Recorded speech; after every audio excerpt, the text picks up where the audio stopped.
Hello there. This is going to be my review of the first episode of Ahsoka.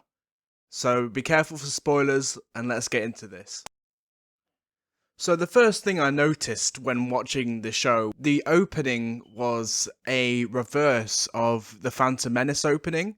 So in the Phantom Menace, you had Qui-Gon and Obi-Wan going onto the Trade Federation ship to obviously negotiate, the blockade of Naboo. In this show, you have Balin and his apprentice go onto the New Republic prison transport. You have the same Jedi shuttle used in the Clone Wars. In the Mortis arc, you have the same Jedi shuttle used in that episode. Balin and his apprentice are using the same shuttle. So immediately you get the you get the opposite of what Newt Gunray does in Phantom Menace. And instead of sending the protocol droid, this guy goes and greets them himself, and as you can imagine, it doesn't go the way he plans. Balin Skull, I really like him so far. He seems calm and in control of every situation, and it's a massive contrast to how Vader is in A New Hope when he's going around ripping the place apart, just frantically looking around for the Death Star plans. So next you get Ahsoka going through the temple, doing these Jedi Fallen Order style puzzles, which it's a good way of linking everything together.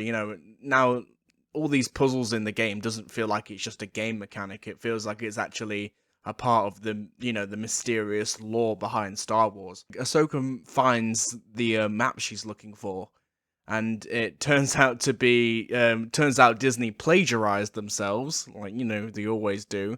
And so Ahsoka just finds the map from Treasure Planet. I'm pretty sure a couple of you noticed this. I thought that was a bit weird. Especially since it's Disney and they're doing it to themselves. It's a bit strange. But yeah, it looks exactly like the map from Treasure Planet. So Ahsoka gets out with the map. She has a fight with a few HK assassin droids. I have to say, there's been a massive improvement from The Mandalorian on the way she fights. She's really quick and agile, fluid, like you'd see in animation. And I think it's a massive upgrade. So next you get Ahsoka on the ship with Huyang, who you might remember from the Clone Wars. You get a hint from her that she may have interrogated Morgan Elsbeth, like she intimidated Gunray in Clone Wars Season 2, when she threatened to gut you like a Rokarian dirtfish. And Huyang meet up with Home One from the original trilogy, Admiral Akbar's ship. I noticed that maybe Ahsoka's ship needs a name, because all the greats have their name. T6 is a bit bland, so it's a bit of a nitpick really. But it couldn't hurt. They could come up with a really cool ship name for the T6. I also thought it's a nice attention to detail that Huyang recalls every lightsaber ever made, as stated in the Clone Wars. And trying to find the identity of Balin Skull using his lightsaber was a clever move. So next we see, we'll go back to Lothal and see how things have got on since Rebels. It's nice to see Clancy Brown return as Governor Ryder Azadi, and Jai Kell return as Senator of Lothal. Yeah, it's nice to see that Jai Kell's going up in the world. It was a bit of a side character in Rebels. He must have appeared in maybe 4 or 5 episodes in total, but it's nice to see him back. I also noticed that Disney are doing that thing again when they recycle all of their Disney Plus actors. So if I remember correctly, the guy who plays Jai Kell this time around is the same guy as I think his name's Norm in WandaVision.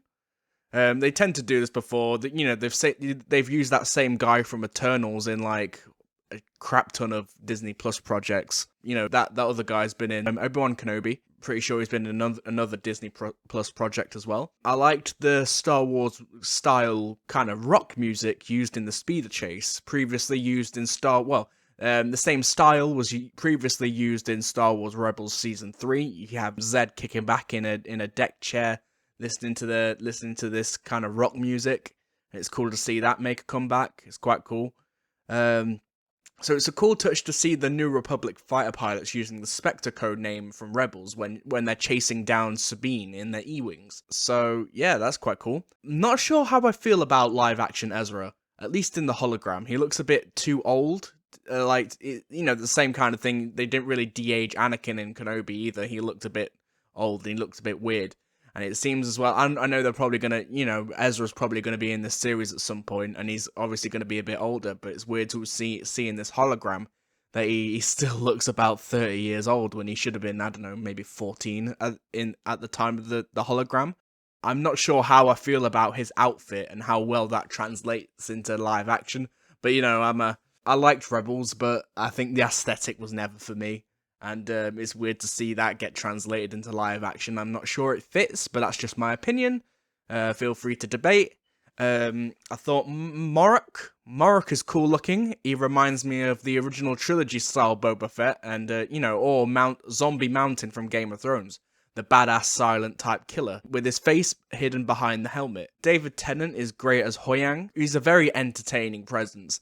When they reunite with Sabine, he's very funny. He's got that kind of dry droid humor that kind of works. Next, you see Ahsoka's T6, the interior, the training space, the hologram deck thing, and the whole thing looks quite clean, and it looks really, yeah. It's in my contender for one of my favorite Star Wars ships. So yeah, we got that going for it. Baylan Skoll's apprentice, I think her name is Shin.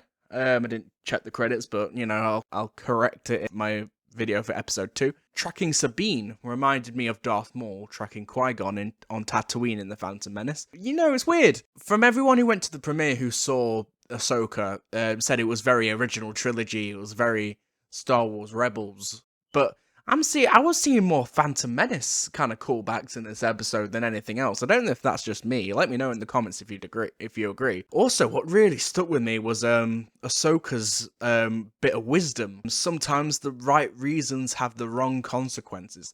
Now that's something that's going to stick in a lot of people's heads, because that is very wise and it's very useful.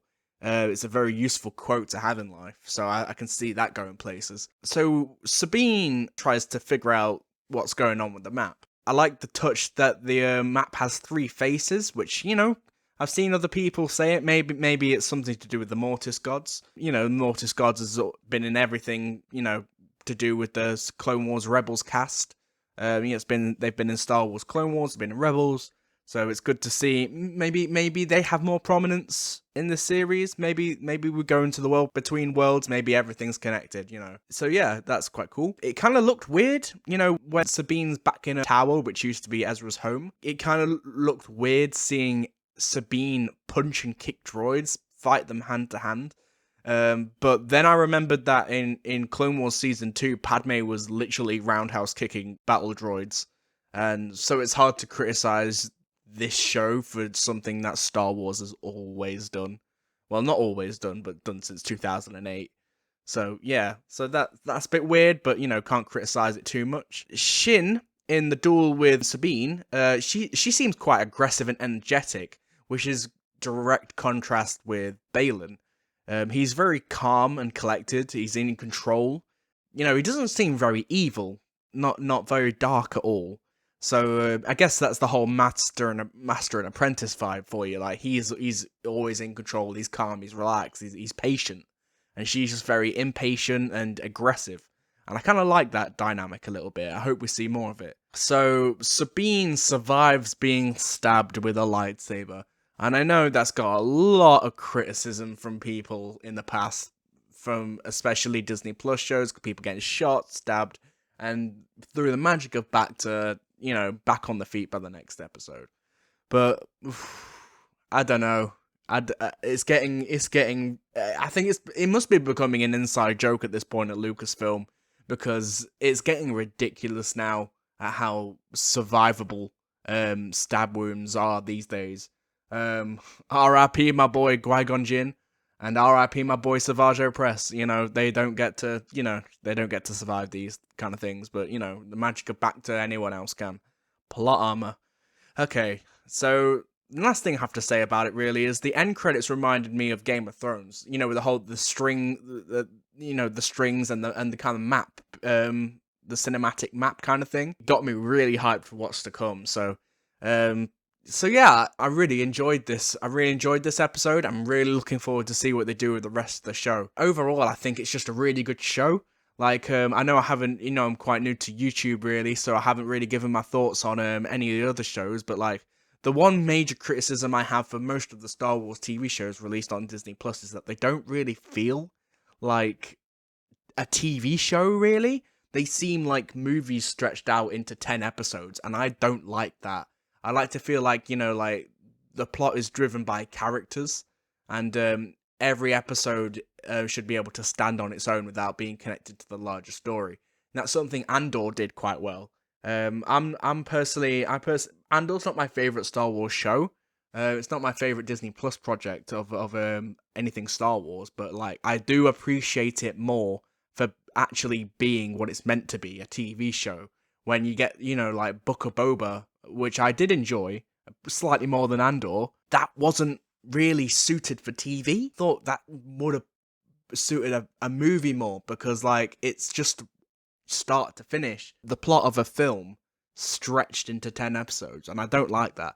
And it kind of seems like in Ahsoka they're going more on the Andor side of things, where like they are like having these characters and their relationships kind of move the thing forward, at least in the first couple of episodes.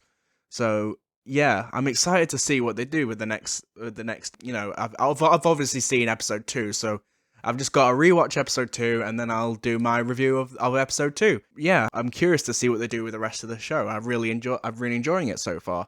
So that's going to be all for now, guys. So make sure to like and subscribe and support the channel. So thank you very much for watching. I'll see you guys for the review of episode 2. Bye!